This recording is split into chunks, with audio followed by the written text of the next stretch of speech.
প্রথমে আমি বলতে চাই, আমি ইসলাম গ্রহণ করার জন্য প্রস্তুত। এটা কি সত্যি? আমি যদি ইসলাম গ্রহণ করি তাহলে এখন থেকে আমার পাপ লেখা শুরু হবে?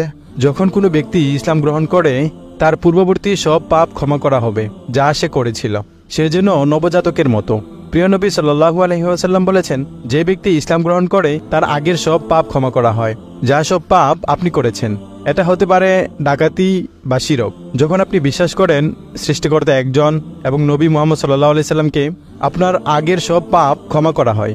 ভাই, আমি আপনাকে জিজ্ঞেস করতে চাই, সৃষ্টিকর্তা একজন, আপনি কি বিশ্বাস করেন? হ্যাঁ। আপনি কি বিশ্বাস করেন প্রতিমা পূজা করা ভুল? হ্যাঁ, ভুল। আপনি কি বিশ্বাস করেন নবী মুহাম্মদ সাল্লাল্লাহু আলাইহি ওয়াসাল্লাম শেষ এবং চূড়ান্ত নবী? আমি বিশ্বাস করি। মাশাআল্লাহ। আমি সাক্ষ্য দিচ্ছি যে আর কোনো ঈশ্বর নেই আর কোনো ঈশ্বর নেই আল্লাহ ছাড়া। আল্লাহ ছাড়া।